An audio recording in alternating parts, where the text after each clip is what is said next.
할렐루야. 항상 우리와 함께 하시는 하나님의 은혜가 오늘도 예배 가운데 함께한 성도들에게 가득하기를 주님의 이름으로 축원합니다. 요즘은 말이죠, 비정상적인 사람이 참 많은 것 같지 않습니까? 이거 동의 구하는 겁니다. 우리가 지금까지 생각해왔던 어떤 보편적인 행동을 초월하는 사람들이 우리 주변에 너무나 쉽게 발견이 됩니다. 물론 과거에도 그랬겠지만 지금 이제 매스미디어 발달로 인해서 유튜버들이 너무 많아졌잖아요. 1000만 명이 넘는 유튜버들이 있다 보니 기괴한 일들이 하루에도 수십 건씩 떠오릅니다. 아주 기괴한 일들이. 그러니까 정상적인 의식이 아닌, 지금까지 생각한 정상적 의식이 아닌 아주 다른 그러한 생각과 행동을 하는 그런 사람들이 참 많아지고 있는 것 같아요. 간단하게 얘기하면 쉽게 이런 거잖아요. 정상적인 감정을 지닌 사람은 웃어야 할 때는 웃어야 되죠. 또 반대로 울어야 할 때는 울어야 되죠. 여러분, 초상집 가서 너무 웃으면 실례잖아요. 그죠? 남의 결혼식 가가지고 화내면 진짜 이상하잖아요. 잔치집 가서는 웃어줘야 되고 초상집 가서는 울어줘야 되잖아요. 전도자가 말했듯이 우리는 웃을 때도 있고 울 때도 있고 기뻐할 때도 있습니다. 그런데 그 때를 잘 구분해야죠. 그리고 사람이 웃을 때 같이 웃고 기뻐할 일에 함께 기뻐하는 것, 이거 정상입니다. 그게 정상이에요. 그런데 또 하나 우리가 정말 중요한 게 있는데 뭐냐면 우리가 무엇에 기뻐하고 어떤 때에 기뻐하느냐라고 하는 게 중요한 거예요. 내가 무엇을 가지고 기뻐하고 내가 어떤 때 기뻐하느냐. 특히 믿음으로 사는 하나님의 자녀들은 더욱 그러합니다. 우리가 하나님을 기억하고 하나님을 찾아 나오는 신앙적인 이 일이 기쁨이 될 수 있어야 됩니다. 기쁨이 될 수 있어야 돼요. 성경은 우리가 하나님을 찾고 그 앞에 나아갈 때에 기쁨으로 나아가라 이렇게 말합니다. 시편 100편 2절에 기쁨으로 여호와를 섬기며 노래하면서 그의 앞에 나아갈지어다 그랬습니다. 무슨 얘기예요? 하나님을 기쁨으로 섬기라 이 말이에요.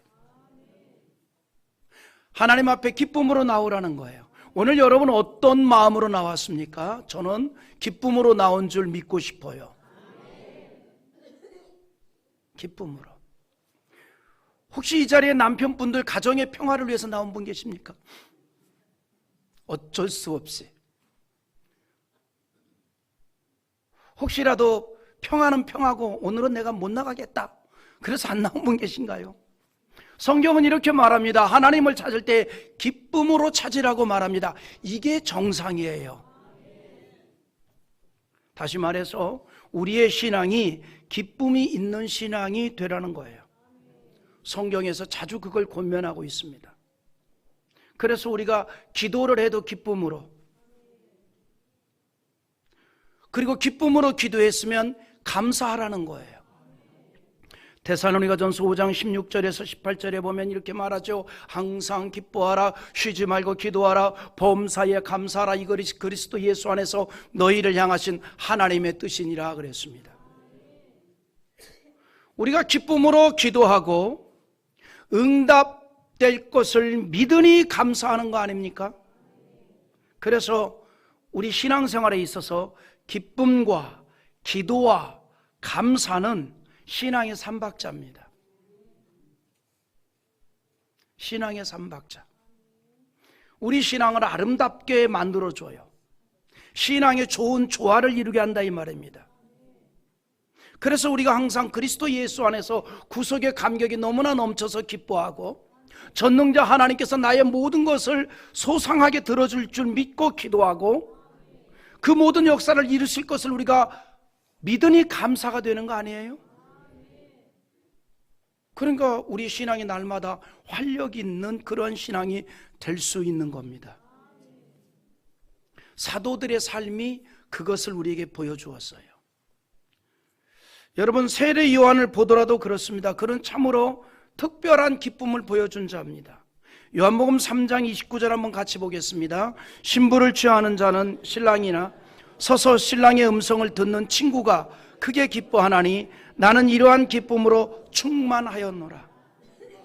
세례 요한은 자신의 기쁨의 감정에 대해서 비유로 말하기를 마치 신부를 취하는 신랑으로 비유를 합니다. 신부를 취하는 신랑.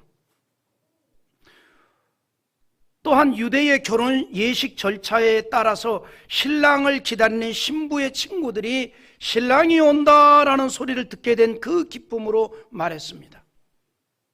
이 같은 세례 요한의 기쁨의 근거가 뭘까요? 왜 그렇게 세례 요한이 기뻐했을까요? 그는 예수님 때문에 기뻐했습니다. 세례 요한의 그 기쁨의 근거는 예수 그리스도였습니다. 세례 요한은 자신은 예수님보다 낮아지고 예수님은 자신보다 높아지는 것 때문에 기뻐했다는 사실입니다. 세례 요한은 예수님의 길을 예비하는 사명을 받았다는 사실을 알았고 그 사명을 잘 감당했어요. 그리고 그 예수님 때문에 죽임을 당했습니다. 그럼에도 불구하고 그는 예수님 때문에 기쁨이 충만했습니다. 참으로 예수님의 길을 예비하는 사명자다운 신앙이 있었던 거죠. 이런 기쁨의 사람을 우리가 구약에서도 발견합니다. 다윗이 그랬어요. 다윗이.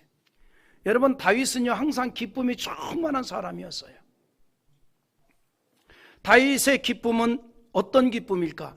여호와 하나님을 항상 모시고 살 수 있었다는 사실, 그것이 그의 기쁨이 되었던 거예요.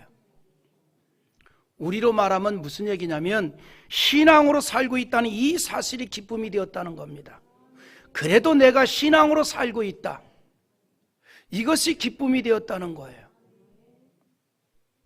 시편 16편 8절과 9절 한번 읽어봅시다. 시편 16편 8절 9절. 내가 여호와를 항상 내 앞에 모시며 그가 나의 오른쪽에 계심으로 내가 흔들리지 아니하리로다. 이러므로 나의 마음이 기쁘고 나의 영도 즐거워하며 내 육체도 안전히 살리니. 할렐루야. 그러니까 다윗은 뭐냐면 하나님이 항상 함께하니 그것 때문에 그의 기쁨이었다는 거예요. 신앙으로 사는 것 때문에 기쁨이었다는 겁니다. 여러분, 우리가 일반적으로 보면 모든 사람들이 즐거운 인생 살기를 원하지 않습니까? 요즘만 그러는 게 아니라 과거에도 그랬어요. 그래서 흔히 하는 말 있잖아요. 노세 노세 젊어서 노세 그러잖아요. 늙어지면은 못 노나니. 나 그거 어르신들 모시고 어디 가면 피부로 느껴요. 예전에 어르신 효도 관광에서 어디를 갔는데, 자 이제 버스에서 내려서 자 여기서 이렇게 한 바퀴 돌고 이렇게 돌아오시면 됩니다. 이렇게 도시면 됩니다. 우리 앞에 이 안내하는 분들 따라서 가세요. 그러니까 어떤 분이 그래요. 아유, 보면 뭐해, 다 똑같아. 그냥 여기 앉아. 그래. 그냥 혼자나 앉아 계시지 자꾸 잡아 끌어요. 가면 뭐 할 거냐고. 그러니까 또 그 말에 흔들려서 몇 분이 가시려다가 삐죽삐죽거리는, 그래요. 가면 뭐요?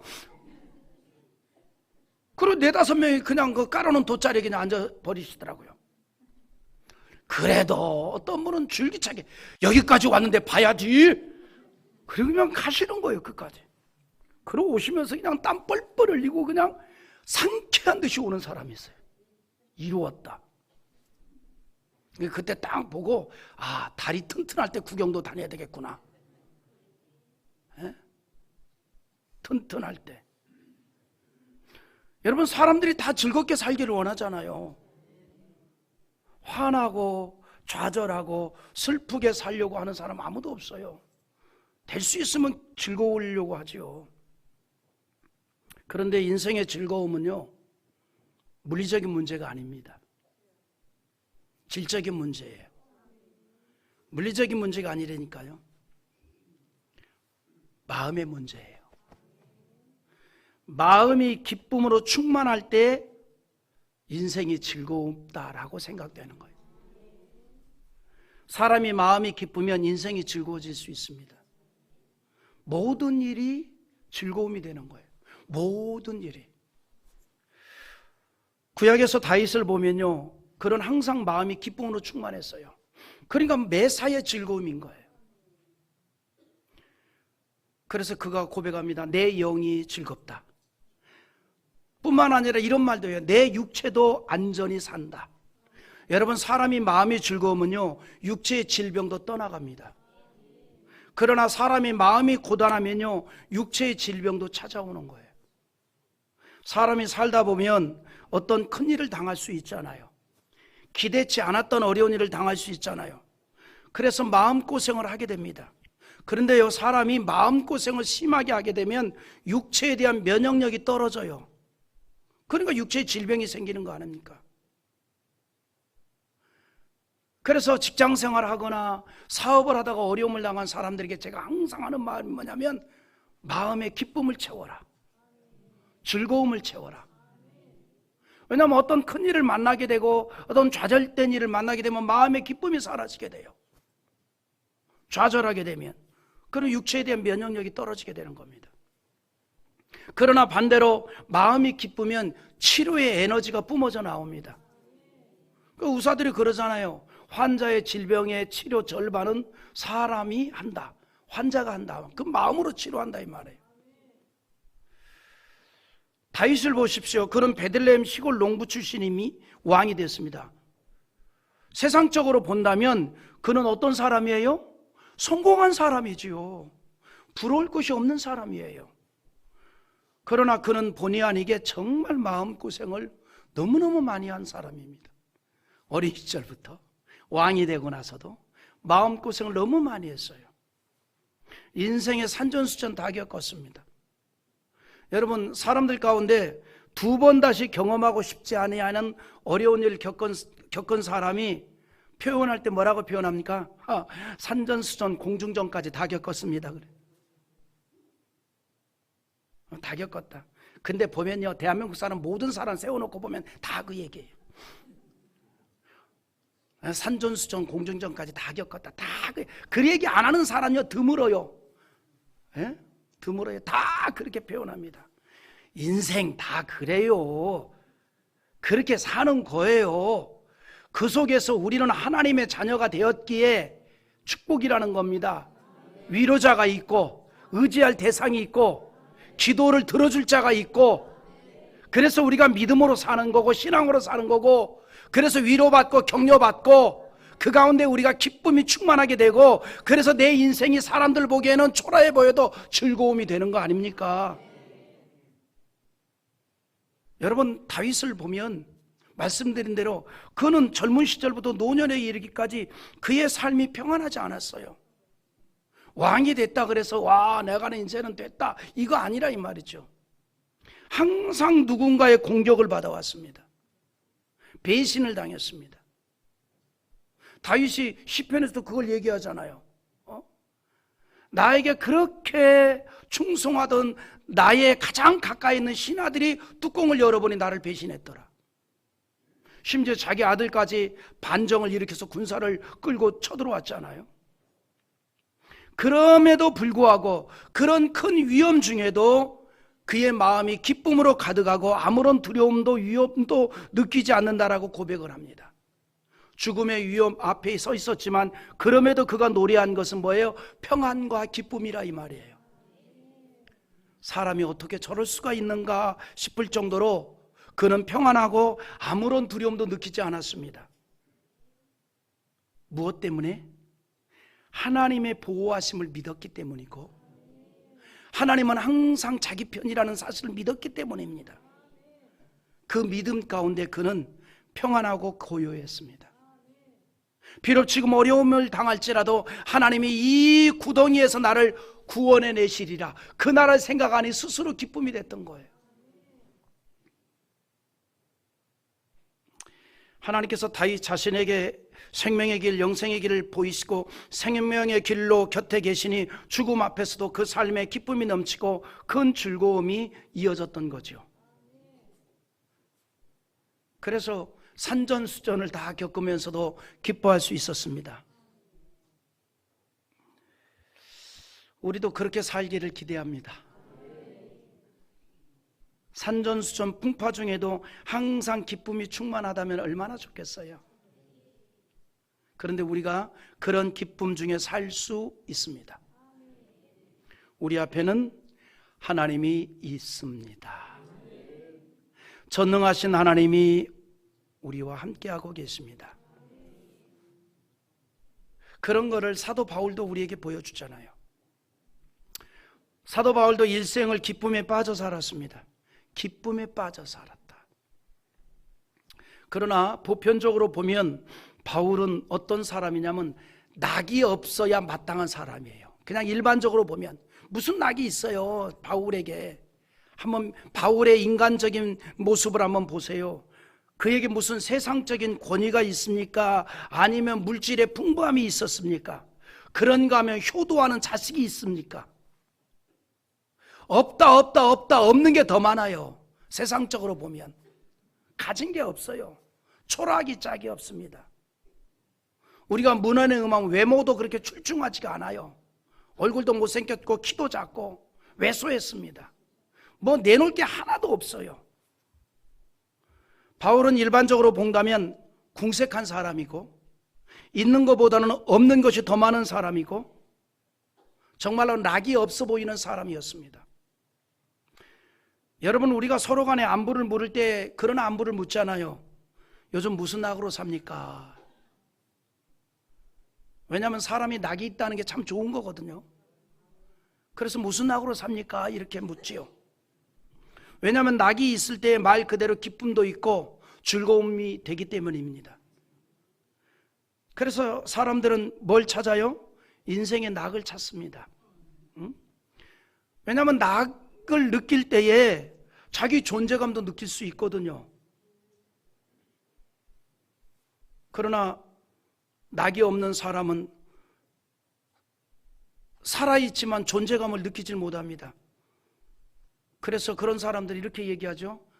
요즘 무슨 낙으로 삽니까? 라고 물으면 무슨 낙이 있겠어요? 그냥 사니까 살죠. 그리고 더 심한 말도요. 사는 게 아니에요. 거기다 한숨까지 더 이제 배경음악까지 넣어주죠. 네? 혹시 이 자리에 그런 분들 계십니까? 이게 사람 사는 거냐? 그럼 여러분, 사람이 사는 거지 지금 뭐 짐승이 삽니까? 깨달음만 없을 뿐이죠. 깨달음만. 근데 중요한 건 뭐냐면, 문제는 신앙으로 사는 하나님의 백성들까지도 그렇게 말할 때가 있다는 거죠. 신앙으로 사는 하나님의 백성들까지도.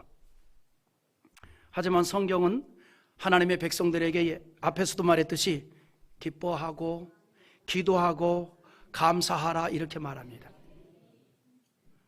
쉽게 말하면 낙이 있는 삶으로 살라는 거예요. 성경은 그렇게 말하는데 쉽지 않죠. 쉽지 않아요.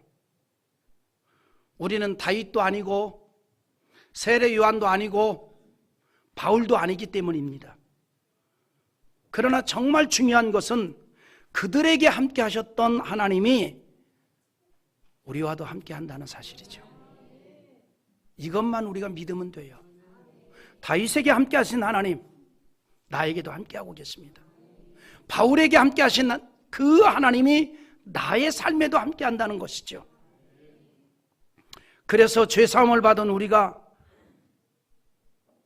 하나님께 빠지면 기쁨 속에 빠지게끔 되어 있습니다. 여러분, 이사야 35장 10절 한번 같이 볼까요? 읽어보겠습니다. 여호와의 속량함을 받은 자들이 돌아오되 노래하며 시온에 이르러 그들의 머리 위에 영영한 희락을 띠고 기쁨과 즐거움을 얻으리니 슬픔과 탄식이 사라지리로다. 할렐루야. 여기 뭐라 그래요? 희락을 띠고 기쁨과 즐거움을 얻게 되어서 슬픔과 탄식이 사라져 버린대요. 이 은혜가 오늘 예배 가운데 함께한 우리 성도들에게 가득하기를 주의 이름으로 축원합니다. 그래서 우리도 기쁨 속에 빠져 사는 인생이 됩시다. 기쁨 속에 빠져 사는. 여러분, 바울 사도가 빌립보서에서 가장 많이 사용된 단어가 뭔지 알아요? 기뻐하라, 감사하라입니다. 기뻐하라, 감사하라. 오늘 본문에서도 기뻐하라가 반복적으로 나옵니다. 특히 18절에서 이와 같이 너희도 기뻐하고 나와 함께 기뻐하라 이렇게 말합니다. 무슨 얘기냐면 바울처럼 기뻐하는 자가 되라는 얘기예요. 지금 바울이 어떤 상태냐면 복음을 증거하다가 붙잡혀서 재판 중에 있잖아요. 감금 상태에 있습니다. 문헌에 의하면 그리고 얼마 있다가 로마에서 한 2년 동안 감금 상태에서 재판을 받다가 죽음을 당한 걸로 유추합니다. 그래서 그 소식을 들었던 빌립보 교회 성도들이 바울을 위해서 염려 가운데 기도를 하고 있었어요. 그런 소식을 또 바울이 듣게 되어서 빌립보 교우들에게 편지를 띄운 게 빌립보서입니다. 그런데 바울은 오히려 빌립보 교우들에게 뭐라는 거 아니? 나와 함께 기뻐하라 그래요. 지금 빌립보 교우들이 생각할 때 바울이 굉장히 어려움 중에 있고 절망 중에 있을 것 같은데 바울은 이렇게 말합니다. 아니, 나 굉장히 기뻐. 그러니 나와 같이 너희들도 기뻤으면 좋겠다 이렇게 얘기하는 거예요. 바울은 사람들이 염려하는 건 달리 대단히 기쁨 가운데 있다는 거예요. 감옥의 기쁨 속에 빠져 있는 것이 아니라 주 안에서 이루어진 그 기쁨 속에서 살아가고 있다는 겁니다. 그러면서 빌립보 교회 성도들에게 바울과 같은 기쁨으로 함께 기뻐하자는 거죠. 바울의 기쁨은 일반적인 사람들이 생각하는 그런 기쁨이 아니었습니다. 환경에 지배받지 않고 영향받지 않는 기쁨이었다는 거예요. 여러분, 하나님의 사람들은요, 환경을 지배합니다. 환경을 지배해요. 하나님께서 그걸 우리에게 주셨죠. 아담에게 뭐라 그랬습니까? 땅을 정복하라 그랬어요. 이 말이 무슨 말이냐면 우리는 이 땅에 지배받는 자들이 아닙니다. 이 땅을 정복하는 자들이에요. 하나님이 함께 하셔서. 그래서 여러분, 우리가 환경에 그렇게 크게 영향받는 인생들이 아닙니다. 우리는 하나님의 영으로 사는 사람들이라 이 말이죠. 그래서 바울이 지금 그의 환경은 감옥 아니지만 그 감옥 안이 그의 마음까지 감옥으로 만들진 않았다 이 말이에요. 그가 지금 육체는 감옥 안에 있었지만 그의 마음은 천국입니다. 그의 마음은 천국이에요. 기쁨으로 가득했다 이 말이죠. 환경에 지배받지 않는 기쁨이 있었다는 겁니다. 어떤 기쁨입니까? 17절에 이렇게 말하죠. 같이 봅니다. 만일 너의 믿음의 재물과 섬김에 내가 나를 전제로 드릴지라도 나는 기뻐하고 너의 무리와 함께 기뻐하리니. 도대체 이게 무슨 말일까? 자신의 육체를 번제물로 드릴지라도 나는 기뻐한다. 바울은요, 자신을 하나님께 드려지는 제물로 생각을 했습니다. 자기가 만약에 이곳에서 죽음을 당한다면 이것은 안타까운 죽음이나 슬픔 죽음이 아니라 하나님께 제물로 드려지는 일이니 기뻐할 일이다 이렇게 말하는 거예요. 초월적인 기쁨입니다. 자신을 순교의 제물로 드려지는 그러한 일이 있을지라도 내가 하나님께 마지막까지 드려졌기 때문에 그래서 기쁘다는 겁니다. 그의 기쁨의 근거는 하나님이었고 사명이었습니다. 이처럼 바울은 자신이 제물이 되어질지라도 기뻐할 수 있었던 것은 하나님께 드려졌기 때문이라는 거예요. 하나님께 드려졌기 때문에. 그리고 바울이 그렇게 기뻐했던 것처럼 빌립보 교우들도 그렇게 기뻐하는 자 되었으면 좋겠다 이 말입니다.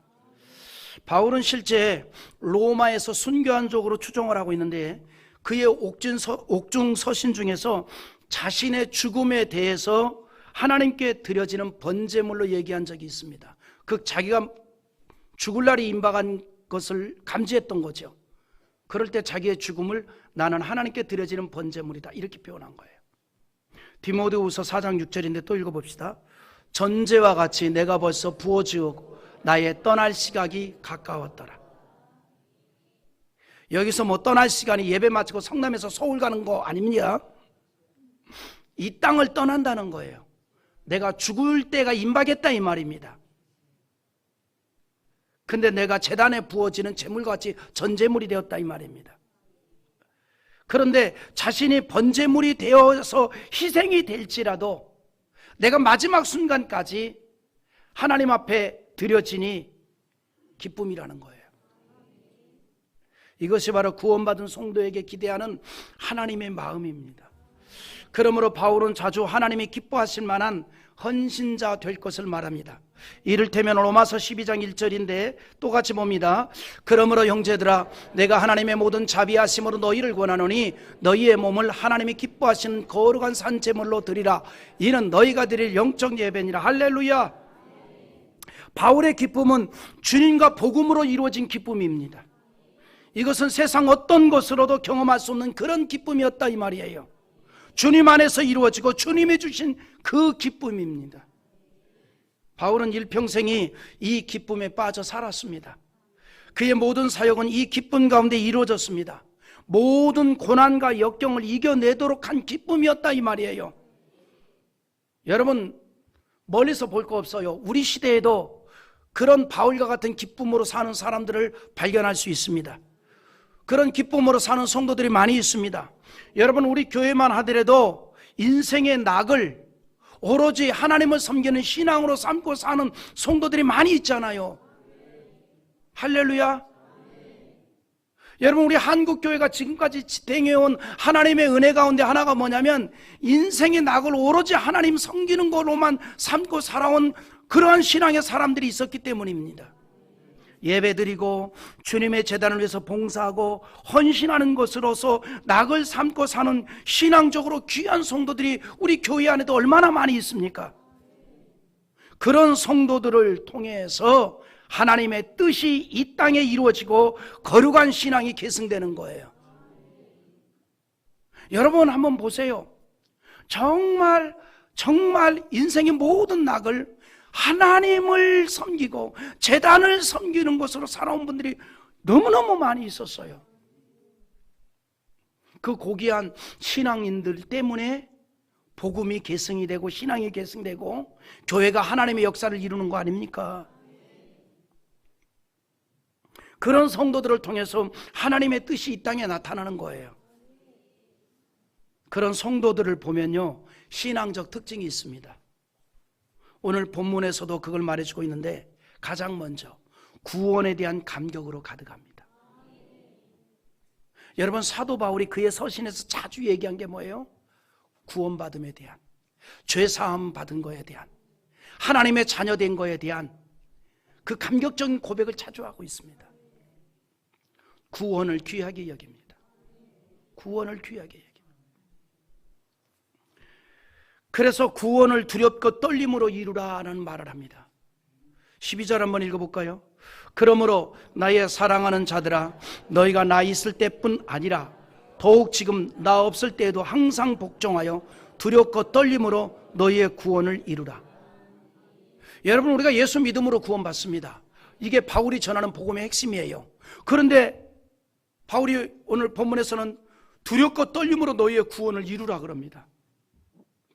여기서 말하는 이루다라는 말은 마지막까지, 완성의 때까지, 완전할 때까지 행하라는 의미가 있습니다. 여러분 우리는 구원을 이미 받았습니다. 그러나 구원의 완성은 어디입니까? 천국에 들어갈 때예요. 이게 좀 이해가 안 되는 분들에게 쉽게 표현하겠습니다. 여러분들이 갑자기 무슨 사건 때문에 바다에 빠져서 호적거립니다. 살려주 그래요. 막 버팁니다. 그럴 때 배가 와서 나를 딱 건졌어요. 그러면 와 살았다 그러죠. 그러나 완전히 산 건 아니에요. 이 배가 어디에 도착할 때까지, 육지에 항구에 도착할 때 완전히 사는 거죠. 완전히 사는 거예요. 물에 빠져 허덕일 때 배 위로 건져냈어요. 그러면 살았어요. 그러나 완전은 어디에, 그 배가 항구에 도달할 때입니다. 바울이 구원의 원리를 그렇게 설명한 거예요. 우리는 구원 받았습니다. 그러나 구원의 완성 우리가 천국 들어갈 때입니다. 그때까지 우리가 항상 두렵고 떨림으로 구원의 완성을 이루어가라는 거예요. 그래서 우리가 항상 그날까지 구원받은 자리에서 벗어나지 아니하도록 신앙에 힘쓰라는 거예요. 쉽게 말하면 우리가 죽을 때까지 하나님에 대한 사모함이 있으라 이 말이에요. 신앙에 힘쓰는 자 되라 이 말이에요. 신앙이 있어 자만하지 말고 두렵과 떨림으로 구원의 완성이 되는 그날까지 신앙적인 삶으로 살아가라 이 말입니다. 여러분, 우리 기독교 신앙은요, 방학이 없어요. 날마다 ING입니다. 우리가 천국 가는 그날까지. 우리는 혹시라도 신앙에서 떨어질 수도 있다는 거룩한 염려를 그래서 우리가 해야 됩니다. 내가 신앙에서 벗어날 수 있다고 하는 거룩한 염려를 하라는 얘기예요. 그러므로 히브리서 3장 12절에 이런 말씀이 있어요. 또 읽어봅니다. 형제들아, 너희는 삼가 혹 너희 중에 누가 믿지 아니하는 악 마음을 품고 살아계신 하나님에게서 떨어질까 조심할 것이요. 하나님에게서 벗어날까 조심하라 이 말이에요. 이 말은 바꿔서 말하면 그럴 수도 있다는 얘기예요. 이런 사람을 성경은 뭐라는 거니? 신앙의 맛만 보고 떠나버린 사람이라요. 깊은 산속 옹달샘이에요. 제가 그렇게 표현한 겁니다. 깊은 산속 옹달샘, 그 다음에 뭐예요? 그거보다 한참 건너서 바쁘니까 물만 먹고 가지요. 구원의 맛만 보고 떠난 사람들이에요. 우리는 구원의 맛만 보고 떠나는 사람이 아니라 구원의 완성을 이루는 자들이 되어야 됩니다. 완전히 천국 들어가는 자들이 되어야 된다 이 말이에요. 우리 한국 교회에 물만 먹고 간 사람들이 얼마나 많습니까? 제가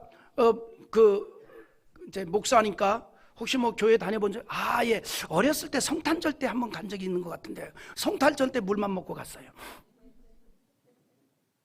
예, 제가 군대에서 한번 가봤습니다. 훈련소에서 한번 간 것 같은데요. 여러분, 우리는 구원을 약속받은 하나님의 백성이지요. 그럼에도 불구하고 두렵과 떨림으로 구원을 완성하는 모습이 되어야 합니다. 바울도 그런 거룩한 두려움을 가지고 살았습니다. 그러면서 날마다 하나님이 주시는 그 은혜의 감격 속에 있었기에 기뻐할 수가 있었다는 거예요. 그래서 고난 중에도 주님 안에서 기쁨으로 살았던 바울입니다. 그 바울이 이런 말을 한 적이 있어요. 고린도전서 9장 27절에서 자 한번 읽어봅니다. 내가 내 몸을 저 복종하게 함은 내가 남에게 전파한 후에 자신이 도리어 버림을 당할까 두려워함이로다. 와, 바울이 한 말입니다. 바울이 하나님의 말씀에 자신의 몸을 쳐서 복종하게 하였다는 겁니다. 즉 복종과 순종을 말합니다. 바울 같은 자가 그런 고백을 해요. 이것이 바로 기쁨 가운데 두려움과 떨림으로 구원을 완성해가는 성도들의 특징입니다. 그래서 빌립보 교회 성도들이 바울과 같은 기쁨이 되기를 기대하면서 그러기 위해서는 항상 복종하고 두렵고 떨림으로 구원을 이루라는 거예요. 주의 말씀에 순종하라는 겁니다. 그럴 때 주의 말씀에 순종하는 자 안에서 역사하시는 하나님의 능력이 기쁨으로 나타나게 된다는 거죠. 또 한번 읽어봅시다. 13절입니다. 너희 안에서 행하시는 이는 하나님이시니 자기의 기쁘신 뜻을 위하여 너희에게 소원을 두고 행하게 하시나니. 할렐루야. 본문에 행한다는 말의 원문의 뜻이 기운을 얻게 일한다 이 말입니다. 하나님께서는 우리의 마음을 움직여서 마음의 기운을 내게 하여 하나님의 뜻을 행하도록 만드신다는 거예요. 여러분, 사람이 낙심, 즉 마음이 무너지면요 아무것도 못합니다. 근데 하나님은 우리의 마음에 생기를 불어넣어 주세요. 기운을 넣어준다 이 말입니다. 할렐루야. 여러분, 봄철에 육체의 생기를 얻기 위해서 보약을 먹잖아요. 하나님의 영을 받으면 우리의 영혼의 보약을 먹는 겁니다. 마음에 생기가 생긴다 이 말이죠. 우리에게 신앙으로 살아갈 수 있는 힘을 주시고 하나님을 기쁘시게 하는 일을 할 수 있는 의지와 능력을 주십니다. 항상 감사와 기쁨으로 살아가게 하고 주의 일도 그렇게 기쁨으로 하도록 만든다는 거예요. 우리 가운데 일생을 신앙으로 살아온 성도들도 있고 이제 신앙으로 살려고 하는 성도들도 있습니다. 사랑하는 성도 여러분, 우리의 삶이 신앙으로 낙을 삼고 바울처럼 주님 안에서 사는 것이 넘치는 기쁨이 되어서 그 기쁨에 푹 빠져 살아가는 여러분들 되기를 기대합니다. 우리가 그거를 위해서 기도해야 합니다. 그래서 18절에 이와 같이 너희도 기뻐하고 나와 함께 기뻐하라라고 하였듯이 우리도 누군가에게 그렇게 말할 수 있기를 원합니다. 나와 함께 신앙의 낙으로 기뻐하면서 살아갑시다. 바울은 지금 감옥 안에 있었지만 그를 염려하는 빌립보 교우들에게 뭐라고 얘기하냐면 염려하지 말고 슬퍼하지도 말고 좌절하지도 말고 나 지금 기쁨이 충만하여 즐거우니 너희들도 나와 같은 기쁨으로 가득한 삶이 되기를 원한다는 거예요. 우리 모두도 그렇게 말할 수 있는 신앙의 삶이 되기를 주의 이름으로 축원합니다.